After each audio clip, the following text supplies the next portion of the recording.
It's true! In the last 3 episodes of Dragon Ball Super, we have seen the defeat and the erasing of 3 universes. And currently, right now, Goku and company are fighting against Universe 3. Now, episode 121 looks pretty beast because you have this quadruple merge going on. Dr. Paparoni and company has fused with the Cochinareto, however you say it. And apparently, even Frieza now has to step in. I'm like, oh, really? Now you have my attention. So, Mr. I'm gonna look on high like I'm amazing. I mean, granted, Frieza has been a boss, I can't deny it. But Frieza now is gonna get on up and start doing some fighting. So, Universe 3 is doing a much, much, much better job than I anticipated. However, Universe 4.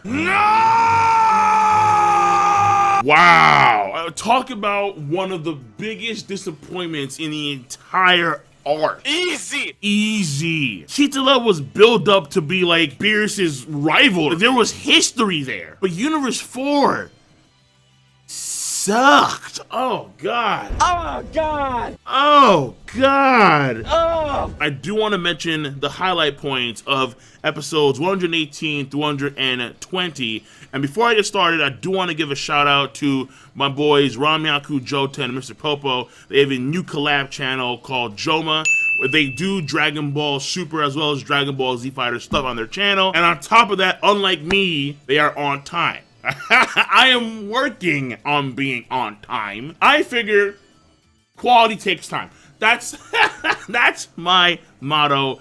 Better late than never, and quality takes time. So once again, you guys can check out their channel. There'll be a link in the box below to it. They're doing some good content over there, pertaining to Dragon Ball as a whole right now. And let us talk about these episodes 118 through 120. Now, episode 118, out of this trio of episodes, is the best by far. Very good through and through, in all honesty. The father-son Kamehameha cross at the end was awesome. From Jump Street, you have, first of all, Android 1718 kind of boasting to Universe 2 about, we defeated X, Y, and Z. I'm Android 18, I defeated Brienne. I'm Android 17, I defeated the other 2. They're kind of going along with Universe 2, how Universe 2, they're kind of all in sync and they're all stanced up, kind of doing like the Sailor Moon heart thing and whatever the hell. But you have Goku. You have Goku when it's his turn to do his thing. He's like, yo, I'm Goku. And when I first saw that, I'm like, he's King of the North. He's king of the North. He's King of the North. That was funny. So, I could be wrong, but my guess here is that there is a Japanese dub of Game of Thrones. Akira Toriyama, he digs that, and then boom, Jon Snow is Goku. Confirmed. Jon Snow is Goku. The next thing. I did like how at the beginning of the fight between Gohan and Piccolo versus Sonel and Panini, whatever his name is, Pirina. I liked how Piccolo was struggling at first, because here he is fighting against his fellow Namekians, albeit from another universe, but still, they are Namekians nonetheless, and he's kind of conflicted. But Gohan becomes the pillar of support that Piccolo needs to continue to fight against those two. So I did like seeing that little conflict in Piccolo. So that was pretty good at the beginning when it comes to their fight. And then when the Goku side of things got iffy, of course. We have those 3 guys transform, and you have the male versions of Brienne, Hakusa, the wolf beast chick, and then the Yachina girl as well. So like that was iffy. Especially when you have the big guy doing like Brienne's butt moves. Like, really? Like at some point he did the rolling thing too and called a man's charge. It was ill. I think that's a very fair word to use. Ill. Then going back over to Piccolo and Gohan, as their fight continues, Sona and Pirina, like, they're doing some very good stuff. And at some point, Piccolo gets blasted by a mouth attack. At least that's the way it seems. And then he kind of like passes out for a bit. And as he's passed out, we can see Kami and Nail. Kami and Nail. Not Nail from Bleach. Nail.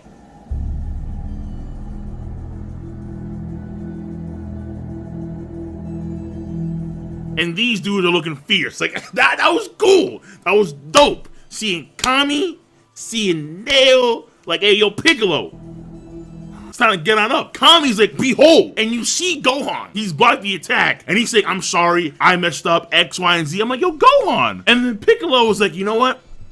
What am I doing? I used to rag on Gohan a lot, but I'll be real here. This entire arc has been well for Gohan. I think it's undisputable. This entire arc for Gohan's character has been a huge plus. Yo, there were a few things that were subtly awesome, and there's just one scene where Gohan kind of like flies up to Sonel or Peanut, the smaller one, and he does like a slow motion sock. It's like,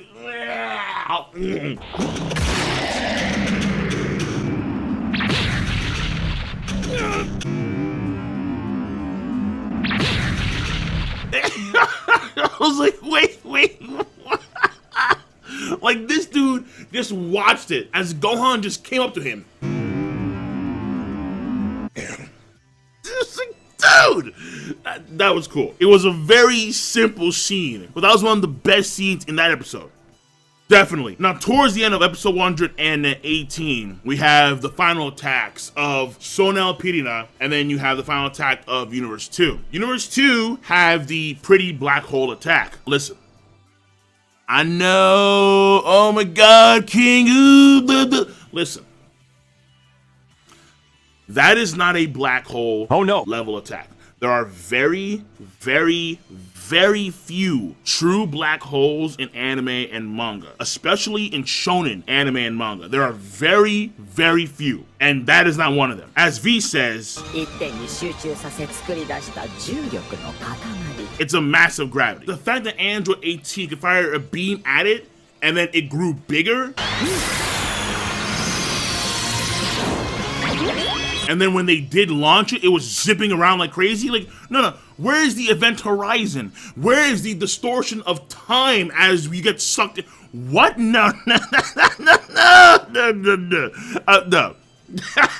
No. So the attack stuff was impressive. And Goku, he needs to be in Super Saiyan Blue state. Kamehameha out of there. And at the same time, you have Sonel and Pirina. Gohan's doing his Kamehameha stance.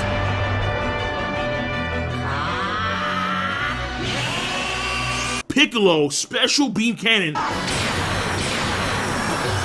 Probably one of the coolest special beam cannons in the entirety of the series. Epic. And then you have that final yell of father and son, and then the clash and the X. That was cool. Universe 2 and Universe 6 go out like bosses. And at the end, Caulifla, she's chasing around Sona Pirina. They're doing their thing. Universe 2 kind of goes out in the same fashion, love, and then they disappear. And then you have Android 17 and 18 kind of pay their respects. And then after that, you have Universe 6, you have Kaba, you have Hit, kind of just being all cool to the side. And then you have Champa and Beerus. Now, this is where things I thought were gonna get heavy. Granted, you had Vados over there already, kind of like fake sobbing, but I thought things were gonna get pretty heavy when you had Beerus and you had Champa. Beerus kind of arms folded in the side, doing the side look at Champa. Champa taking a deep breath.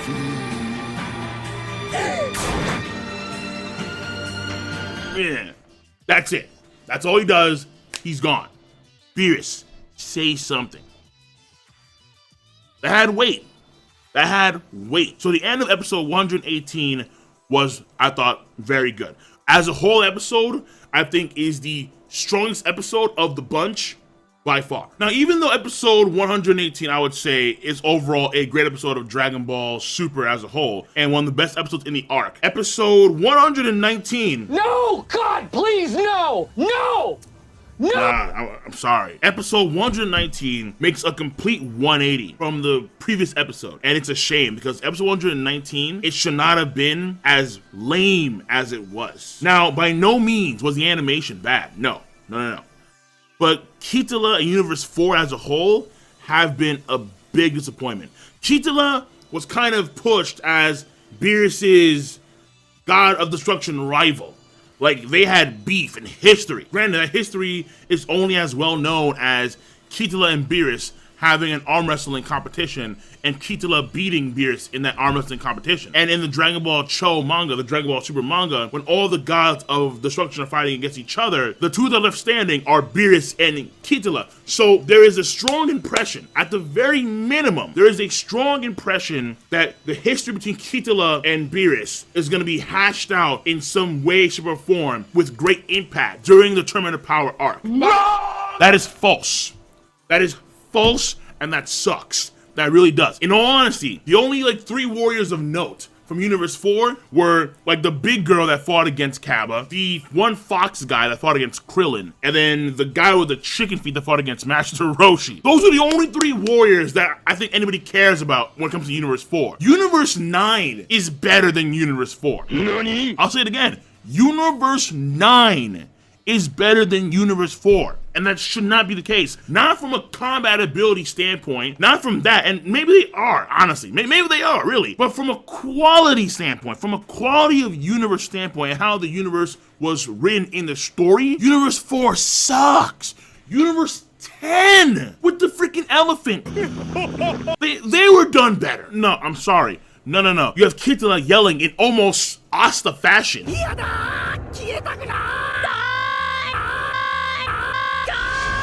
Ooh, I swear to you, I could hear that obnoxious no.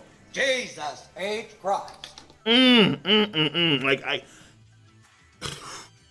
But even if that wasn't the case, Kitila goes out like an absolute scrub. That's all we get from the would-be rival of Beerus among the gods of destruction? That's all we get? Some guy that's invisible. Easy. The kid that can create the illusion area.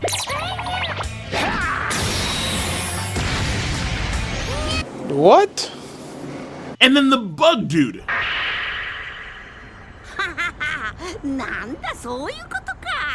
Yo, honestly, I think it's very safe to say that Universe 4 is the most disappointing universe among all of the universes in the Tournament of Power by far. I understand that Universe 4, they were more on like the tricky side. They weren't upfront fighters. They were doing things underhandedly. Like they were Ric Flair, just trying to get you in the groin when you weren't looking. But it was executed so poorly. No. Maybe, in honesty, truth be told, maybe in the Dragon Ball Super manga, they're gonna be done a lot better. And I hope that they are. I think Toei botched it. Universe 4 sucks. The robot dudes who I thought were gonna be taken out quick have some quadruple merger, and now Frieza's forced to fight. Nah. That is crazy when you look at it from hindsight. Because again, from back then, you wouldn't think Universe 3 would be that good. Universe 3, not 4, 3. Crazy. So, getting on to Universe 3 in full detail now, episode 120, you have the Zenos start off, and they're kind of disappointed that it's going to end relatively soon. Because I believe at the end of episode 120, there's only like 10 minutes remaining, I believe, in the Tournament of Power. Now, this of course means that at some point, finally, Jiren. Now I'm going to gaze off into space, majestically. PoPo and Dispo are gonna finally do something, because they've been standing there the entire time just chilling, watching from afar. Universe 11 is in pure chill mode. PoPo acknowledges its strength. Dispo apparently is mute. Jiren it's okay, Jiren. Can we at least have this giant quadruple merger robot organic thing attempt to attack Jiren and company, and then Jiren have to dodge? Like, can we at least have Jiren, Dispo, and PoPo dodge once? But doubling back to the Zenos real quick, because they're disappointed that it's gonna end soon, the Zenos are going to want to see this again. It is almost a guarantee in my mind that the universe is, at least most of them, will probably be restored. Now, among the Universe 3 cats, one was underwhelming, the one guy that Android 18 and Android 17 defeats. You have the 3 robots, and then you have the guy that made them, Dr. Paparoni. He's like legit name. This guy's legit name. is pepperoni. Okay. Now, the bots themselves were okay. They were solid. There was one that was actually analyzing the fighting styles of Vegeta and Goku and then relaying attack orders to the other two bots. That I thought was pretty solid, but then that comes all to a halt when Gohan takes the reins. So Goku and Vegeta, and he takes on those three, and then later on their fusion form by himself for a while. Again, their tournament of power has been good to Gohan. So after those three, they do their whole docking merger thing, which, by the way, you can see coming a mile away. Like, those three were designed for a merger, definitely. So the moment Moscow, the god of destruction, he orders the Plant X to go through, I'm like, immediately in my mind, go Power Rangers!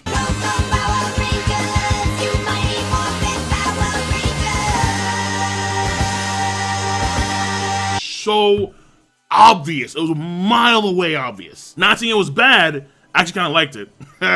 I did kind of like it. Gohan fights this thing for a little bit. Despite its size growing, it got faster, which I did like. And the thing is powerful enough to where Gohan had to take a break and charge up his Kamehameha, while Goku and Vegeta went into Super Saiyan Blue state to fend off its main beam attack. And then after Gohan does a fully charged Kamehameha at the thing and it's blown back, Dr. Pepperoni and the machine are still on the arena, which surprised me. I did not think that episode 121 would be the continuation of Universe 3 fight against Universe 7, but it is, because Dr. Pepperoni ain't done. Again, quadruple merger. Universe 3, who I thought were scrubs, are far from scrubs. Universe 4, who I thought were the furthest from scrubs, were massive fodder. Are you sure about that? Massive fodder. All the tricks, all the plans, all the plays. The only thing that they did, as far as I remember, was take out Piccolo. Because Piccolo, Wait a minute. Piccolo, out of all the people among Universe 7, Piccolo couldn't hear the bug person, but Android 17 did. I know they said that Piccolo was focusing on sensing ki, but really? That's hard to believe that Piccolo, with his amazing hearing, couldn't hear the bug person because he was too busy on focusing on ki. I don't buy that. I think Piccolo being eliminated by Universe 4 was just to try and give them some credibility. Universe 4, trash. Absolute trash. Universe 3, I apologize. Not trash in the slightest. If you guys saw Universe 4 and episode 119 in a different light, let me know. Because honestly, the way I see it, I thought it was piss. I thought they were pissed, in all honesty. But if you saw something in Kitala that I didn't perceive, let me know in the comment section down below. Without further ado, be sure to rate the video. It is not that hard to do. And by the way, hold on, there'll be some merch in the box below. We have some very good stuff. I am working on some Dragon Ball Super stuff in the future, but for the time being, grab yourself some merch because it is awesome. So once again, be sure to rate the video. It is not that hard to do, especially when I know that you all have a device called Zmouse Sue, and you use Zmouse Sue to click, rate the video, to click, subscribe, to click on that bell to join the squad, and of course, comment in the comment section down below. Peace, and have a nice goddamn day.